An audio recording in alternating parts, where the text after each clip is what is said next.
भीम सिंह जी। वंदे मातरम। उप सभापति महोदय, वंदे मातरम दो शब्द मात्र नहीं है, बल्कि यह हमारी सभ्यता की आत्मा की पुकार है। यह एक युद्ध घोष है, यह एक युद्ध घोष था, एक वार क्राई। जब हमारे स्वतंत्रता आंदोलन इसका उच्चारण करते थे, अंग्रेजों के दिल दहल जाते थे, उनके पैर कांपने लगते थे, और ये युद्ध घोष ने अंततोगत्वा अंग्रेजों को उखाड़ फेंका। वंदे मातरम ने स्वदेशी का अलख जगाया, देशभक्तों को प्रेरणा दी, क्रांतिकारियों को ऊर्जा दी। यह अटक से कटक और कन्याकुमारी से लेकर कश्मीर तक के इसने हमारे ऊर्जान्वित किया, हमारे देशवासियों को ऊर्जान्वित किया। हमारे स्वतंत्रता सेनानी जब गोलियों की ओर बढ़ रहे थे, तब उनके मुख पर वंदे मातरम था। जब हमारे क्रांतिकारी फांसी के फंदे पर झूल रहे थे, उनकी अंतिम सांसें भी वंदे मातरम का उच्चारण कर रही थी। सीमा की रक्षा करने वाला जवान हो या हमारे देश का पेट भरने वाला किसान, भारत का भविष्य युवा हो या हमारे मेहनत से उत्पादन करने वाले श्रमिक, सभी हम एक ही भारत माता की संतान हैं। इस बात को याद दिलाने वाला ही एक मंत्र है वंदे मातरम। पर अफसोस, ऐसे पवित्र मंत्र को भी कांग्रेस पार्टी ने और अन्य विपक्षी दलों ने कांग्रेस पार्टी की तरह जो तथाकथित सेकुलर पार्टियां हैं, उन्होंने वंदे मातरम का विरोध किया या विरोध करने वालों का साथ दिया है। और उसी का परिणाम था, ये तुष्टीकरण का परिणाम था कि 1937 में इस वंदे मातरम को खंडित कर दिया गया।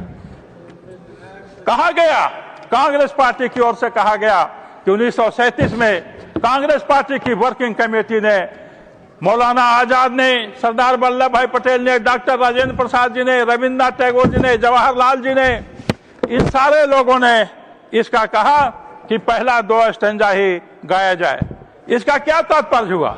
इसका तात्पर्य हुआ, जो सभी लोगों ने कहा है कि 1896 में जो कांग्रेस के अधिवेशन में वंदे मातरम गाया गया था, वो पूरा का पूरा 5 स्टैंजा गाया था।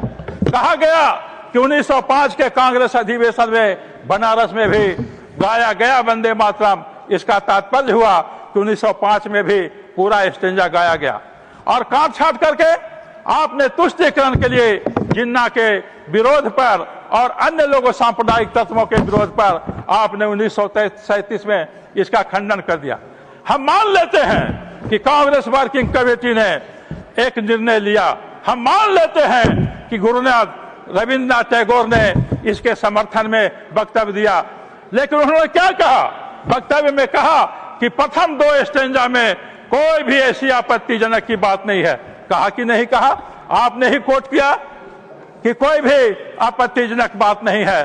तो अब 1937 से ये 2025 तक अब वंदे मातरम पर कोई भी विवाद नहीं होना चाहिए था, लेकिन आज हो रहा है कि नहीं हो रहा है। आप इसको सोच लीजिए। विवाद तो नहीं मिटा, विवाद नहीं मिटा।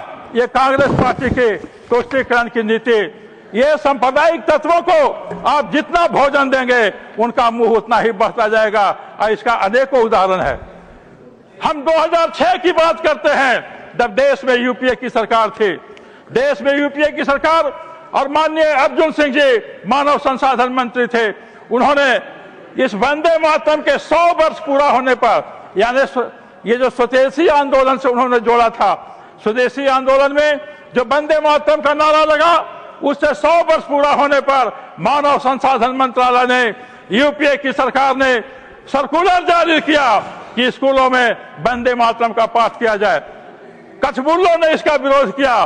और जयराम जी, आप बताएं कि उस सरकार के उस आदेश को क्यों सरकार ने उस समय वापस ले लिया? क्या यह तुष्टीकरण नहीं था?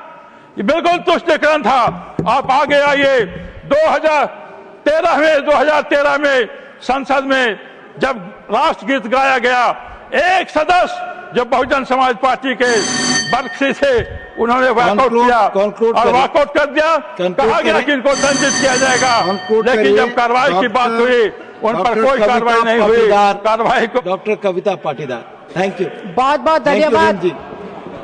बहुत बहुत धन्यवाद माननीय उपसभा